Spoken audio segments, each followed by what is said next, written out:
And it is a tribute to our speaker today, as I know many of you are here because of his reputation and connections with him. And for those of you who don't know John Beckett well, I want to give a brief introduction. John grew up in Elyria. He worked in the aerospace industry after graduating from MIT. And then he returned to the Elyria area to work with the family company, where he has been since 1963. John dealt with some adversity in that his father died shortly after he moved back to learn the business from his dad, and he became in charge of the business much earlier without as much grounding in it as he had hoped for. But that's one of the many challenges that John has taken on and thrived at throughout his life. He is seen as a worldwide leader in the manufacture and sale of engineered components for residential and commercial heating. The company grosses about $100 million and 600 employees. He has operations here and in Ontario, Canada. Actually, his Canadian operation is in Guelph, where I went to university. His wife is from Canada, and I am too. So lots of cross-border things here. Mr. Beckett has been very active in church and community. He has sat on diverse boards of directors in the for-profit industry, small and large companies, and in the nonprofit industry, small and large organizations. He's a board member at King's College in New York City, and he currently serves on the board of Campus Crusades for Christ International. John is the author of 2 books, Loving Monday and Mastering Monday, and as long as you put a card in the door prize draw, you will have a chance at winning one of these today. He has also been recognized as Christian Businessman of the Year by the Christian Broadcasting Network and as Manufacturing Entrepreneur of the Year by Ernst & Young. And John and his wife Wendy still live in Elyria. They have 6 children, one of which, Jonathan, is here today, and they have 16 grandchildren. So please welcome John Beckett. Well, you know a little bit about me. Now I need to know a little bit about you. How many of you are currently serving on at least one board? Just about everybody there. How many of you wish you weren't? No, I'm just and just to get a feel, anybody serving on 3 or more boards? 5 or more boards? No. Well, you're deep into it, and obviously you're here because you have an interest in this topic. My father-in-law, Kathy, also Canadian, actually headed a seminary in Toronto, and when he would visit with us, he would wax eloquent about some of the politics of being in the theological seminary. But I remember one comment that he made, just thinking about his own board involvements. He said, "I wish I had all the hours back that I wasted in board meetings." And that registered with me, not that it has kept me from being on boards, but it's made me more cautious about the number of boards and the type of boards that I serve on. I did a little inventory in preparation for today, and I was at 25 boards that I have served on, and I was still counting, so that's probably a good place to stop. That's enough boards for a lifetime. I'm currently at 7, and they range all over the map. Kathy gave you a few of the ones that I'm currently on, but they've been in the corporate sector, both public and private. A lot of them have been in the nonprofit sector, ranging all the way from a small retail activity with 2 employees to an organization that I'm involved with now that has 25,000 people in over 190 countries around the world. The public company that I was a board member on until just a few years ago did, I think, 14 mergers and acquisitions during the time that I was there, and a few divestitures too. And I was there in the pre-Enron and the post-Enron period, saw the effects of Sarbanes-Oxley, where we were spending over $2 million a year in compliance alone. And and yet these were very instructive experiences.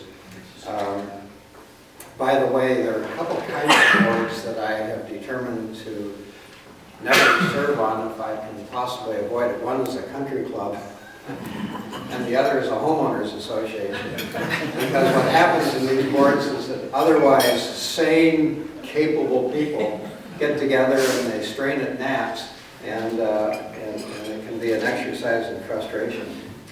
Well, my purpose today is to just share some experiences, what some of the best boards have in common, and also the boards that have been least productive in my experience. I'd like to recommend some best practices, things that have helped make the boards I've been involved in more effective. I want to make some observations about board members, what makes a board member a good board member, and then I'd like to make just a few comments about the most important functions of boards, and then also the most important ways in which staff can support board activity. So it's kind of a large agenda, but I'm going to move through it quickly because I really would like to steer our time toward an ample opportunity for Q&A and discussion, and we would like this to be a practical and helpful time for everybody. In fact, you may want to make a few notes as we're going through, but one thing that you may want to jot down would be something that's a new insight for you, something that's a different way of looking at board activity than you had, and we may just have a few minutes to share that at the end. Now, there's no shortage of wit about board activity, and if you doubt that, all you have to do is go on the internet. Here's just a few ways in which wit suggested that a person manage their board, and this is probably directed at maybe the CEO. The first is to meet by phone whenever possible, because most of the board members will be doing their email or something that they're not paying attention to at all, but they'll just vote when you ask them to. Yeah, just conduct your board meetings by phone. This is obviously tongue-in-cheek, right? I debated whether I would share this story because it's a little bit embarrassing, but when I was on the public company board, we had it was actually an in-person board meeting, but I wasn't there, I was in Belgium. And this was going to be a long board meeting, which I knew I would be mostly listening for. And being a type A person, I just was saying, how am I going to get through this 6-hour board meeting, just sitting there in a room in Belgium. And the home that I was staying at, home of a friend, had a living room that needed painting. And about an hour before the board meeting, I got the bright idea that while I'm attending this board meeting, I could paint this room. And so we scurried out, we bought paint, brushes, rollers, everything. And I realized they didn't have a speakerphone, so we bought a speakerphone. And got the whole thing set up. We literally had everything ready to go about 1 minute before the board meeting was going to begin, and I would dial in. And I realized I didn't know how to put the speakerphone on mute. And so for the next 6 hours, if you can picture this, I'm painting the walls of this room, listening to all of the pontificating around the boardroom, and hoping beyond hope that I don't trip over the ladder or dump something. And everybody in the house had to be quiet as a mouse. They still, to tell the story about how a corporate board paid to have their living room painted in Brussels colors. Now, if you do have to meet in person, it's going to happen sometime, use food. Any discussion you don't want input on should be right after lunch. Nobody's going to be awake then. Do bring up board comp and director liability insurance matters. It's sure to get their attention and won't interfere with the real business of the company. If they've got to discuss something, get them down into the weeds. Color of the office, words for the new ad campaign, what bank to deposit tax payments in. That keeps everybody out of trouble. And then finally, if you're public and their questions are going where you don't want them to, tell them that you're glad to answer, but that will make them insiders for the next 2 years. You can also tell by who squirms who is planning to sell. Well, a little bored, but here are some attributes of the best boards that I have served on.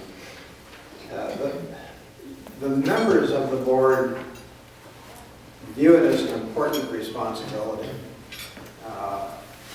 And they're there to serve. We use this expression, serving on a board. But not everybody comes with the attitude of wanting to serve. They come because it's an ego trip or it's prestigious or they want to make themselves heard or other things. But the best board members really have an appreciation for the importance of what they're doing. And frankly, if a board role is not important, don't do it. Leave the space open for somebody who really wants to do it, but leave your personal agenda aside. I think the best board members, and this is not always possible, but the best board members come with some previous board experience. It's not a bad question to ask when you're recruiting board people, what boards have you served on? Because there's an expertise that comes from being in a board environment.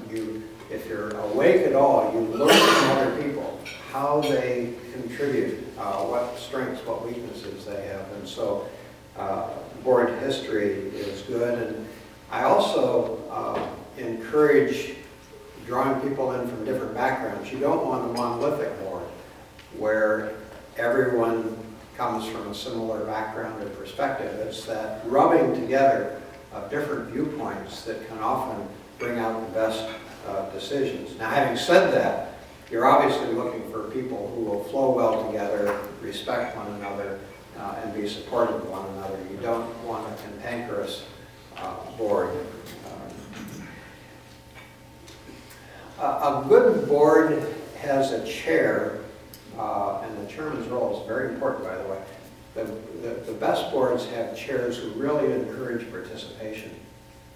And that may be pretty obvious, but you see situations where the chair wants to dominate all of the flow of the activity. He's basically looking for people to rubber stamp his or her plan. And that's not a board that you want to serve on. You want somebody who has a chairman who just wants to draw out the thinking and the comment of other board members. And the right dynamics in the board meeting can really encourage that. A good board will have very strong staff support and preparation. You're going to be hearing me a few times at least today talk about the importance of preparation, both on the part of the board members but also the staff. A good board meeting really happens before the board meeting ever begins. It happens in the preparation of the materials the staff prepares and puts in the hands of the board members soon enough before the board meeting that they can really digest it and process it. And we can go into more about what that preparation should look like. But the important point to register is that that preparation is essential. And then the board person himself or herself needs to spend the time to digest what's in there, so that we're going to that board meeting equipped and prepared. We're not going to hear the kinds of reports that could so easily be put in people's hands ahead of time.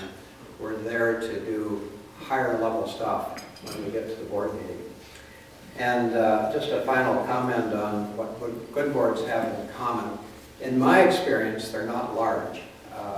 I have kind of a sweet spot. I was talking with somebody at the table about how good a board is if it's 9 people or so. It doesn't have to be that big. It can be, I've been on boards of 5 people that are very effective, or 7 people. But there's an issue when the board becomes too large, and it's an obvious one. There's only so much time to weigh in and participate as the board gets larger. That's just not possible. One of the first things I'll look at if I'm asked to serve on the board is its size. And I was asked to serve on the board of a very prestigious university. And when I saw that they had 32 board members, that was enough. I just said, that's not the kind of board that I want to serve on. Now, having said that, these large boards, if they're going to be effective at all, will break it down into a lot of smaller unit subcommittees and so forth. And you can get some stuff done there, but don't plan on getting much done in the large company board. The public company board that I was on was a great board, and it was 9 people until we made an acquisition with another company that brought in some private equity folks, and they wanted board representation. The private equity folks were a little bit like Bain company that we're seeing so much in the political dialogue right now. But they wanted people involved in the board, and the board went from 9 to 13. And I cannot tell you how dramatically that shifted the dynamic of that board meeting.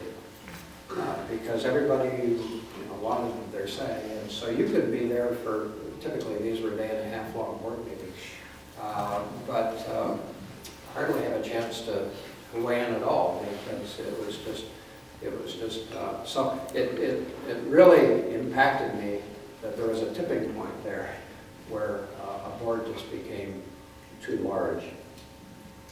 Well, the least productive boards are really almost a mirror image of some of the things that I've mentioned.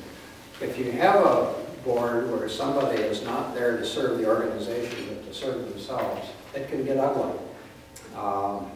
My wife is part of an international board that had a German board member, nothing against the Germans, but he was there with his own agenda.